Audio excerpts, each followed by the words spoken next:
Sabe aquela sensação? A gente pega o celular para checar uma coisinha rápida e quando vê, horas se passaram. De repente, estamos ali, deslizando por um mar infinito de vídeos curtos, um atrás do outro. São memes, dancinhas, sketches, um fluxo que parece que não vai acabar nunca. Pois é, essa frase define bem o sentimento, né? Não é que seja uma diversão de verdade. É mais um estado de consumo passivo, quase automático, que, vamos combinar, muita gente conhece bem. É como se o nosso cérebro entrasse no piloto automático. Então bora mergulhar nisso. A gente vai passar pela rolagem zumbi, entender o que é esse tal de brain rot, dar uma olhada na ciência por trás disso tudo, ver os impactos na nossa vida e, claro, o mais importante, como a gente pode retomar o controle da situação. Essa experiência de rolar a tela sem parar, seja no TikTok, no Instagram ou no YouTube Shorts, já virou um fenômeno mundial. É quase um tipo de transe digital. O conteúdo é super rápido, a recompensa é imediata e a noção do tempo simplesmente some. E para essa sensação de névoa mental, sabe? Aquele cansaço que bate depois de horas consumindo conteúdo superficial. Bem, a cultura da internet deu um nome para isso. Um nome bem direto, aliás. Brain rot, que seria algo como apodrecimento cerebral. E olha, o termo foi muito além de ser só um meme, viu? A coisa ficou tão séria que brain rot foi eleita a palavra do ano de 2024. A definição oficial descreve exatamente essa preocupação que está crescendo sobre como esse consumo digital todo está moldando a nossa saúde mental. Mas o mais curioso disso tudo é que essa preocupação não é de hoje, não. Mais de 170 anos atrás, o filósofo Henry David Thoreau já usava uma expressão bem parecida para criticar o tipo de informação que, segundo ele, deixava a percepção das pessoas meio anestesiada. A tecnologia mudou completamente, mas a preocupação com a qualidade do que a gente consome, essa continua a mesma. Tá, mas como é que a gente chegou nesse ponto? A verdade é que nada disso acontece por acaso. A própria forma como esses aplicativos são construídos é pensada para manter a gente lá o maior tempo possível. A grande pergunta é essa, né? Como eles conseguem prender a nossa atenção de um jeito tão eficaz? E a resposta, olha, não é falta de força de vontade da gente. É que o design por trás de tudo isso é muito, mas muito intencional. Tem um professor de marketing, o Noah Castelo, que diz uma coisa bem direta. As grandes empresas de tecnologia têm equipes de psicólogos trabalhando só para tornar os aplicativos o mais viciantes possível. O scroll que nunca acaba, o vídeo que já começa a tocar sozinho, as recompensas que a gente nunca sabe quando vão vir, tipo uma curtida, e o algoritmo que aprende direitinho o que nos mostrar. Nada disso é por acidente. Não tem um ponto final natural, como o fim de um capítulo de livro.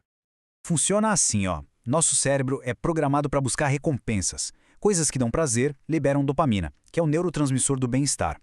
O que os aplicativos fazem é basicamente hackear esse sistema. Eles criam o que o primeiro presidente do Facebook, Sean Parker, uma vez chamou de ciclo de feedback de validação social. Cada curtida, cada vídeo novo que interessa é uma pequena dose imprevisível de dopamina que faz a gente querer voltar para mais. Com o tempo, o cérebro vai se adaptando a essa enxurrada de estímulos. Ele literalmente otimiza os caminhos neurais para conseguir essa recompensa rápida, num processo chamado de poda sináptica. E qual o efeito colateral disso? Bem, estudos já mostram que essa otimização pode levar a mais impulsividade e a uma dificuldade cada vez maior de regular as nossas próprias emoções. E o problema é que essas mudanças não ficam só na nossa cabeça, né? Elas acabam transbordando para o nosso dia a dia e aí geram um verdadeiro efeito cascata na nossa saúde mental e na nossa vida como um todo. E os números são bem claros.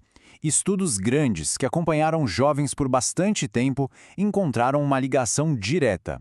O uso pesado de redes sociais está ligado a um aumento de 15% nos sintomas de ansiedade. É um dado bem forte. Então, o lance é que os impactos são vários, e uma coisa vai levando a outra. A atenção fica toda picotada, fica difícil se concentrar num trabalho ou num estudo, o controle das emoções fica bagunçado, o sono é prejudicado e até a memória sofre com esse consumo tão rápido. E tem um ponto aqui que é super importante: a criatividade diminui, porque a gente não deixa mais espaço para o tédio. E é justamente no tédio que as boas ideias costumam aparecer. E não para por aí. Tem também o que os especialistas chamam de offloading cognitivo, ou efeito Google. É basicamente a nossa tendência de não se esforçar mais para guardar informações, porque a gente sabe que pode pesquisar no celular a qualquer momento. Isso enfraquece a nossa capacidade de criar memórias de longo prazo. É como se a gente estivesse terceirizando a nossa própria memória.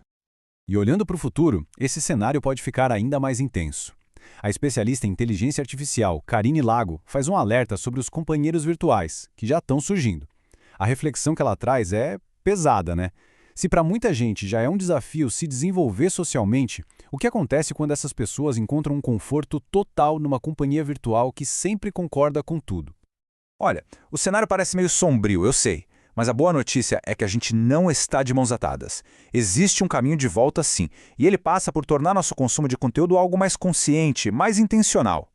A mudança pode começar com atitudes bem práticas. Dá pra gente curar o nosso feed, sabe? Seguir e interagir com conteúdo que realmente agrega valor. Definir limite de tempo de tela, tentar mudar o foco da validação que vem de fora para uma validação interna, usando as redes para se expressar de verdade, não só para ganhar curtidas. E talvez, o mais difícil de todos, abraçar o tédio. Permitir que a mente divague um pouco sem o estímulo constante do celular. E o legal é que já está rolando um movimento contrário a tudo isso. Movimentos como o The Great Lock-in estão propondo uma desconexão do que eles chamam de colonização algorítmica, que é essa ideia de que nossos desejos e nossa atenção estão sendo controlados por algoritmos. A proposta é voltar a ter um foco profundo, se dedicar a trabalhos e hobbies que exigem concentração, tentando reconstruir aquela capacidade de atenção que foi se perdendo no caminho. E tudo isso deixa uma pergunta bem grande no ar para a gente pensar. Será que estamos caminhando para um futuro com uma nova divisão social baseada na capacidade de atenção? De um lado, uma elite cognitiva que consegue se desconectar para fazer trabalhos complexos, e do outro, uma maioria colonizada digitalmente, capturada por essa economia da atenção? A resposta para isso? Bem, ela ainda não existe. Ela está sendo escrita agora, com as escolhas que cada um de nós faz todos os dias.